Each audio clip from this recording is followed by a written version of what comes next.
I don't know how you guys eat dinner, but I know with our living situation right now, we don't really eat as a family. We used to. We used to. In my old place, we had a dining room table and we would make dinner and we'd sit down and we'd eat as a family. And, we'd have my daughter in her high chair and we'd sit there and we'd talk and we'd have a good time. With the setup that we have right now, we no longer have the dining room table and it's kind of a small living space. So we kind of just eat in front of the TV, which I think probably the majority of Americans do. But one of the things that I tend to do when I have the remote is I tend to want to watch cooking shows. I don't know why, but when I'm eating, I like to watch other people cook, whether it be something as funny as like Kitchen Nightmares, watching people get destroyed by Chef Ramsay, or it's cooking competitions. I'm not too big on the baking stuff. That's the wife's forte. She loves watching the baking contests. And then that just kind of reflects on the way our household is run. I do all the cooking and she does all the baking. I don't have the patience to bake. But with that being said, we just started watching a new show called The American Barbecue Showdown. I believe it's on Netflix. I think that's what we were watching it on.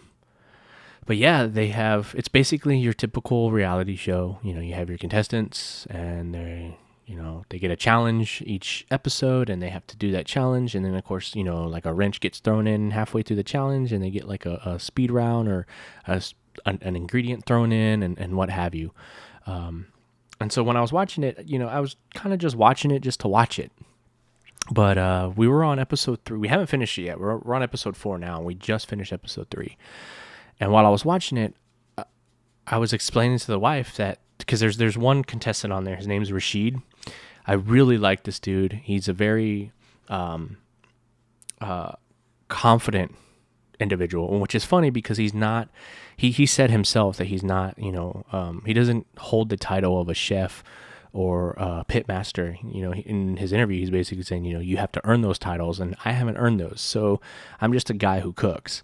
And I love that attitude. He's very humble about what he does, and so far he's my favorite contestant. He kills it in every challenge. And like I said, right now we've only seen 3 episodes all the way through, and each episode, like, he's killed it. He's a Jamaican influence. I think he grew up in Jamaica when he was little before he came to the States. But he comes from a family of cooks, basically, like they're just home cooks. So he's got a lot of knowledge from not only his parents, but then again, he reads a lot. Like he talked about how he had Julia Child's book, and he read that thing like a actual book or like a novel or autobiography, even though it was like it's just a recipe book. He just read that thing religiously. So he's very knowledgeable for I guess his experience level, but he's also very humble. He's not a cocky dude. And I love that about him. There's something about that. Like, he's not afraid he's not afraid of challenges. He's not running away from them. And that's what I really loved about him.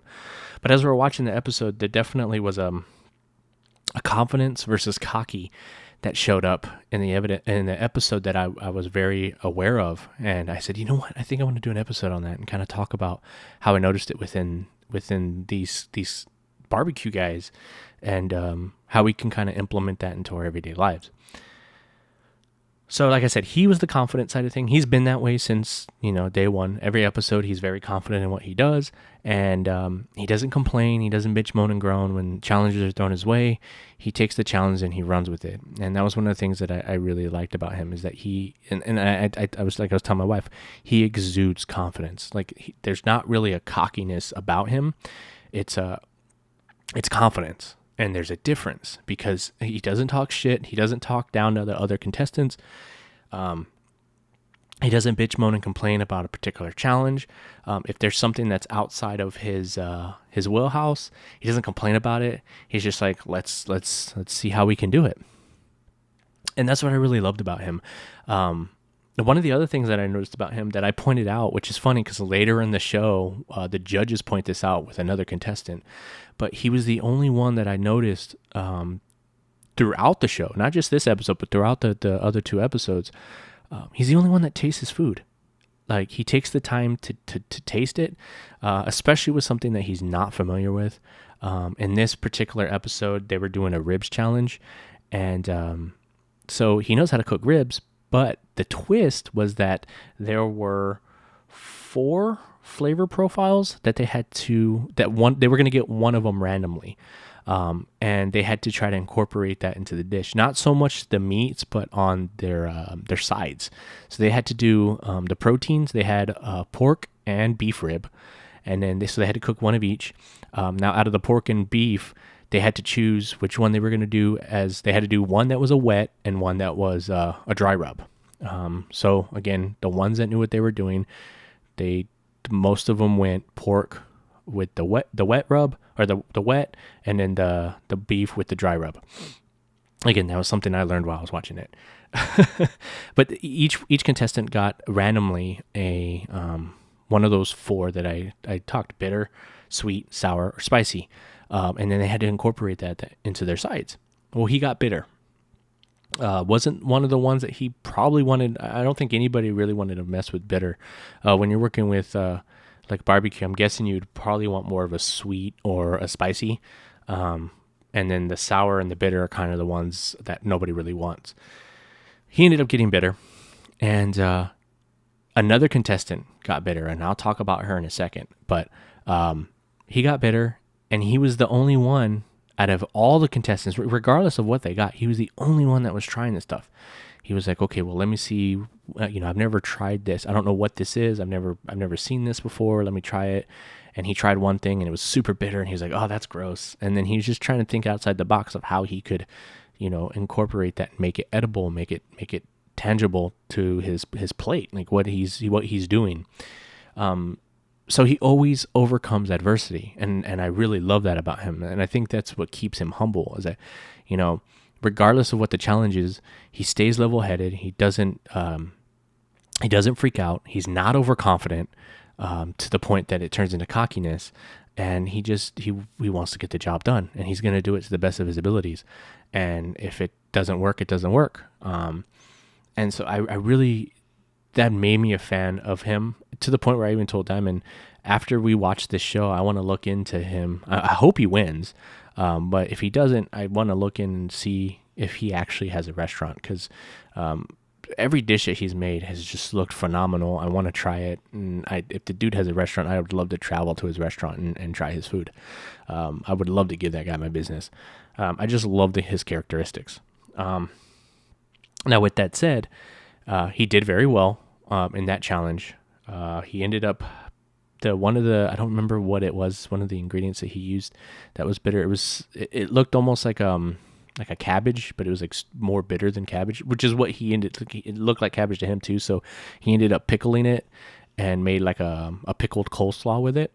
And again, when he did it, when he was pickling it, after he was done, he tried it before he went past to make it an actual dish, and he liked it. So again, he was always trying his food. He was always making sure that everything was right before he went for it, and he never crumbled under the pressure. With that said, if we're looking at the cocky side, there is a contestant, and I loved her too. She was awesome. She wasn't cocky in the sense that she talked a lot of shit. She was a very quiet, older lady, very like, I don't want to say big mama-ish, because she wasn't loud. She was like your the old soulful granny, let's put it that way. Just that real laid back grandma that, you go to her house and she's like, baby, you hungry? Let me cook you something, and you just sit down. She gets you some food, hot food, and makes you feel comfortable. She had that type of aura that, like, you would go to her house, she'd eat, and then you'd sit on her couch, and her house would be nice and cool, and you just pass out, and you're just comfortable. Where her cockiness came from is, again, she was a champion barbecue master or pit master when it came to ribs. Like, she's won tons of awards. I think she said she was a 180 cook or chef, or a 180 pit I don't remember I remember the number where, like, she got like perfect scores. And any of you guys listening that are pit masters, you'll know what I'm talking about. But she supposedly got like perfect scores on her ribs in competitions and stuff, 9s across the board. So anyway, she was very confident to the point where it was almost cocky, and it hindered her. I felt really bad because when she was cooking her ribs, she was taking her sweet time because she was so quote unquote confident. But again, like I said, I think there was an underline of cockiness. Like she thought that she had this in the bag, and because of that, it ruined her ribs. Like the flavor profile from what the judges said was there. They were just undercooked. She took too long to put them on the grill, which was something that like kind of threw me off because I figured if you're in that kind of competition, since the meat needs time to cook, you'd prep it, throw it on the pit, get your fire up to temp or your pit up to temp, throw your meat on there, and then worry about your sides while your meat's cooking. But I guess I don't know if she just took too long to prep it or they didn't specify in the episode. But either way, she didn't cook her ribs as long as everybody else did, and that hurt her. And I was telling my wife, I was looking at her, I was like, see, that's where the cockiness came in. The cockiness kind of, she underestimated not only the other cooks in the competition, but she underestimated the weight of the challenge. Because again, you're not just doing ribs, you're doing 2 sets of ribs. You have to do, I think, 2 sides and a dessert. So I think she wasn't fully prepared for everything that was on her plate, so to be. You know what I mean? Like she was just not. She underestimated, definitely, which I felt bad for because, like I said, she wasn't a contestant that was annoying. She was not like a contestant named Tina. And I'll get on Tina here in a second. But there was, like, when I said earlier about the judges pointing out, I'm glad they finally pointed out the tasting of food, because there was another contestant. I don't remember his name. I forgot to write his name down.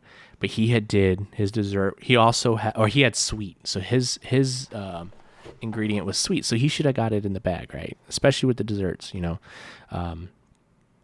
because Rashid, he had bitter, and he incorporated the bitter into his desserts and his sides. And one of the bitters that they had, which I saw it right away, and I kept telling my wife, I was like, dude, why is nobody going after it? And Rashid went after it, and it was coffee.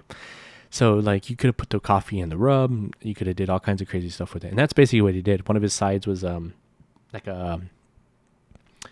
was it? I think it was was it a potato? I think it was like a baked potato with meat inside of it and cheese and stuff. But the meat that he used, he incorporated the coffee into it. I think that's what it was. I should have wrote it down. I wasn't paying attention to his side, but he took the bitter and he ran with it, and he incorporated it very well in his dish. And even the judges were saying, like, with the bitter and the sour, you could really mess with that and kind of maybe add some spice to it, turn it into a spicy. Anyway, I kind of got off track there. This other contestant had made for his dessert, he had done this weird, like, he took like an ice cream cone and he put chocolate chips in it with marshmallows, and then he used a fig, I think, with some like rum or bourbon sauce on top. I don't know. It was a weird fucking dessert. He put it in the pit and he smoked it a little bit to melt the chocolate and melt the marshmallow. Well, when they're eating it, they're like, the judges have this look on their face like, what did you put in here?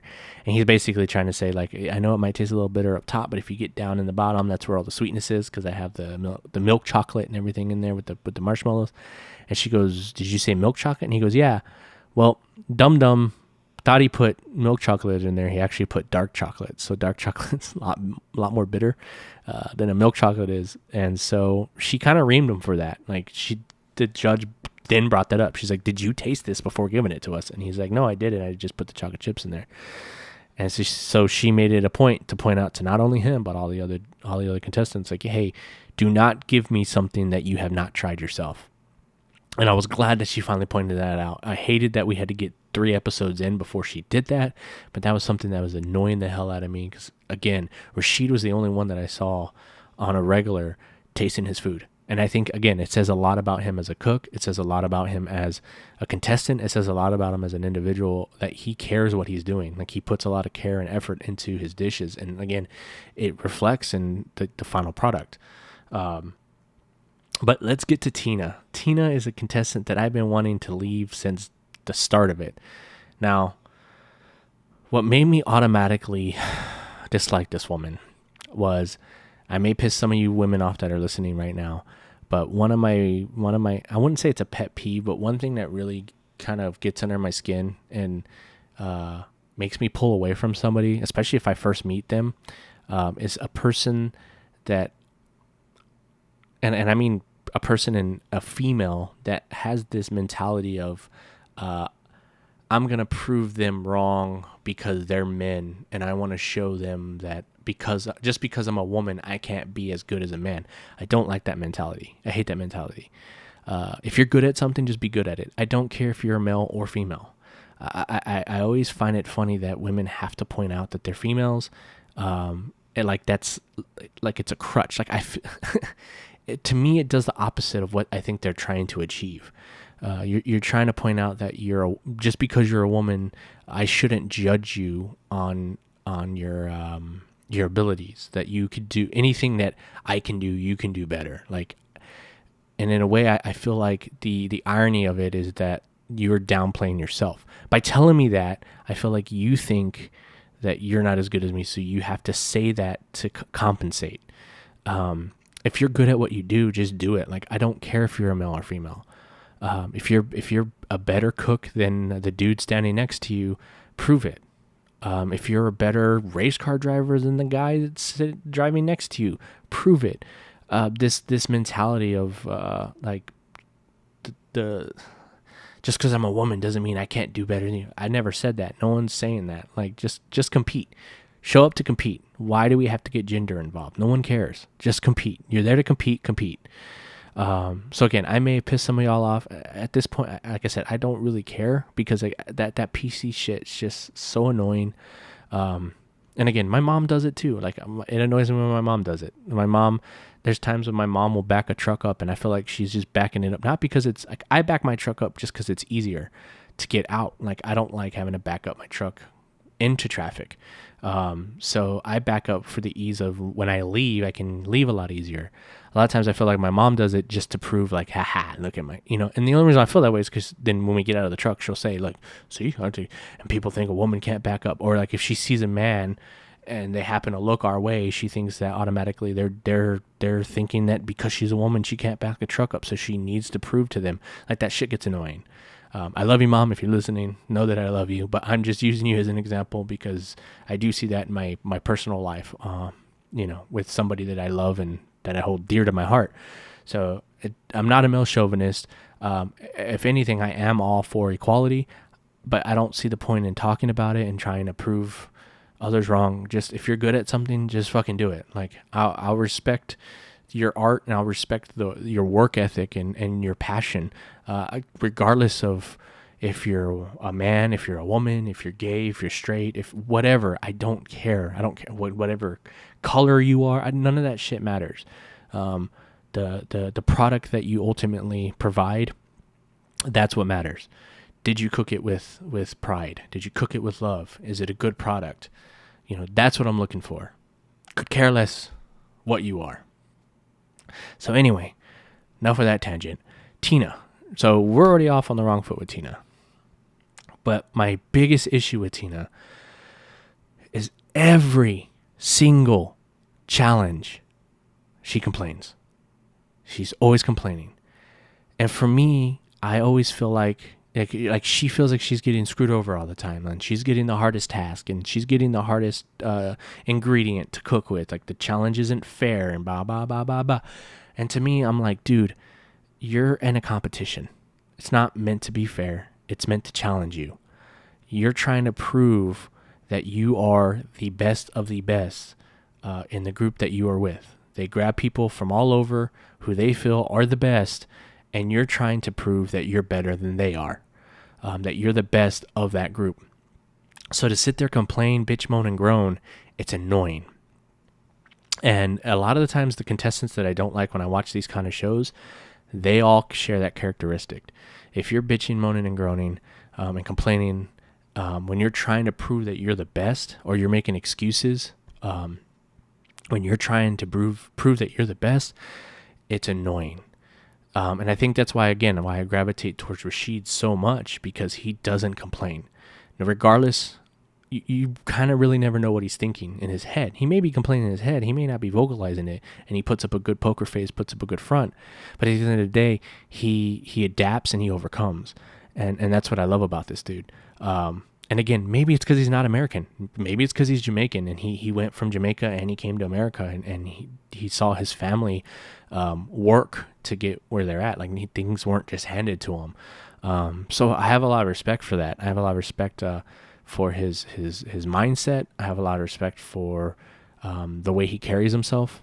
And Tina, on the other hand, she just bitches, complains about everything. She's your modern day Karen. Like, when you watch the show, if you ever do watch the show, which I suggest the show, it's a cool watch. I'm telling you, you might get annoyed by her. And what annoys me more is that she bitches, complains, moans, and groans. The last 2 goddamn episodes, she's come out on top. So, spoiler, Rashid wins the first episode, and then she wins the next 2. It's infuriating, because she bitch, moan, and complain the entire time. And then when she wins, she gets, again, cocky about it. And it's, gets under my skin. I want her to go home so bad. And for some reason, I feel like like I said, I'm going to be watching the 4th episode here. But I feel it in my bones that it's going to come down to her and Rashid. I'm calling it now. I haven't seen the end of the show, but I'm thinking that they're the 2 strongest. And I don't even think Tina's that strong. Her dishes are okay. I think Rashid by far is the strongest competitor. There's another competitor. His name's Ashley, which I laugh every time because he's got a girl's name, but he's a solid competitor. I think he gets overlooked a lot, but I think he's kind of that guy that's like flying under the radar. He hasn't been at the bottom. He hasn't really been at the top. He's just kind of coasting, and I'm kind of pulling for that guy too. I like him. He's not overconfident. He's not to the point where it's cocky. But yeah, that's pretty much all I had to say about it. Like, again, it was just kind of like I saw the correlation of confidence and cockiness with contestants. And again, Sylvie, she was cocky, but I think she was cocky she just underestimated the workload. She wasn't cocky to the point of being annoying. Like, there are people on shows that are cocky to the point of arrogance, and it's not a good look. It's annoying, especially when they trash on other people, and they spend more time trashing on people than focusing on their own work. And then their work suffers, and then they try to make excuses and stuff like that. She wasn't that far gone. Again, I think her cockiness just came from overconfidence of doing a meet that she is known for, and I think she just underestimated what was in front of her. So yeah, that's pretty much going to be it today. I didn't want to make this episode too long, so we'll cut it off there. But yeah, how many of you guys are barbecuers? I need to learn how to barbecue. I'm a guy that likes to cook in the kitchen. I have yet to actually barbecue, so I'm hoping to get on it soon. So if you have any suggestions, on how to start barbecuing, like, I learned about like bad smoke. I didn't even know there was such thing as good smoke and bad smoke. But on that show, I learned about it, and because one of the contestants ended up having the way she got her pit ready, like, it was too hot, and it was basically the smoke ruined the meat in the beginning, the first 30 minutes. I didn't know that was a thing. So again, I'm learning. I want to learn as much as I can about barbecue. So if you have any tips and tricks how I can get started on barbecuing, send them my way, because I want to get into barbecuing. Of course, it's gonna have to wait till I get a bigger place, because I sure as hell ain't barbecuing at this complex that I live in. But soon, right? But yeah, with that being said, join our Instagram, join our Facebook group. We do have a YouTube now, so look us up on YouTube. I am backlogged right now, so we'll be catching up soon. By the time this episode comes out, I should be already caught up. But I'm gonna try to basically have the YouTube episodes come out around the same time as the normal episodes that come out on the streaming services, just playing catch up. But like I said, once this episode's out, because I have everything backlogged, it should hopefully be better now. So with that being said, if you guys have anything that you want to send me, you can send it at cognitive-discourse-podcast@gmail.com. That's cognitive-discourse-podcast@gmail.com. Other than that, you can find us on all the socials. I haven't made a Twitter yet, but maybe I'll make one soon. I just haven't gotten around to it. But we are on Parler, we are on Instagram, we are on Facebook, and we are on YouTube. So there's plenty of formats there to find us on. But other than that, you guys enjoy your Friday. Have a great weekend. Y'all stay safe. And until next time.